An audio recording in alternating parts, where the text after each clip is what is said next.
ಮುನವಳ್ಳಿ ಹಾಲು ಉತ್ಪಾದಕರ ಸಹಕಾರ ಸಂಘದ ರಜತ ಮಹೋತ್ಸವ ಹಾಗೂ ಬೋನಸ್ ವಿತರಣಾ ಸಮಾರಂಭ. ಸ್ಥಳೀಯ ಹಾಲು ಉತ್ಪಾದಕರ ಸಹಕಾರ ಸಂಘವು ತನ್ನ 25 ವರ್ಷಗಳ ಯಶಸ್ವಿ ಪಯಣವನ್ನು ಪೂರೈಸಿದ ಹಿನ್ನೆಲೆಯಲ್ಲಿ ದಿನಾಂಕ 4/1/2026ರಂದು ಪಟ್ಟಣದಲ್ಲಿ ರಜತ ಮಹೋತ್ಸವ ಮತ್ತು ಬೋನಸ್ ವಿತರಣಾ ಸಮಾರಂಭವನ್ನು ಅತ್ಯಂತ ವಿಜೃಂಭಣೆಯಿಂದ ಆಚರಿಸಲಾಯಿತು. ಕಾರ್ಯಕ್ರಮವು ವಿವಿಧ ಮಠಾಧೀಶರ ದಿವ್ಯ ಸಾನ್ನಿಧ್ಯದಲ್ಲೇ ಜರುಗಿತು. ಪರಮ ಪೂಜ್ಯ ಶ್ರೀಗಳು ಆಶೀರ್ವಚನ ನೀಡಿ, ಸಹಕಾರವೇ ಸಂಘಟನೆಯ ಮೂಲ ಮಂತ್ರ, ರೈತರು ಮತ್ತು ಹಾಲು ಉತ್ಪಾದಕರು ಒಗ್ಗಟ್ಟಿನಿಂದ ಶ್ರಮಿಸಿದರೆ ಗ್ರಾಮೀಣ ಆರ್ಥಿಕತೆ ಸದೃಢವಾಗುತ್ತದೆ ಎಂದು ಹಾರೈಸಿದರು.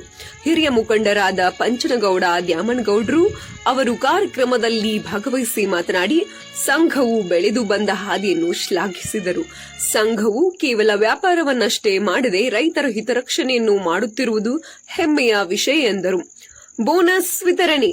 ರಜತ ಮಹೋತ್ಸವದ ಸಂಭ್ರಮದ ಅಂಗವಾಗಿ ಸಂಘದ ಸದಸ್ಯರಿಗೆ ಮತ್ತು ಹಾಲು ಉತ್ಪಾದಕರಿಗೆ ಲಾಭಾಂಶದ ಅಂದರೆ ಬೋನಸ್ ಚೆಕ್ ಹಾಗೂ ಪ್ರೋತ್ಸಾಹ ಧನವನ್ನು ವಿತರಿಸಲಾಯಿತು.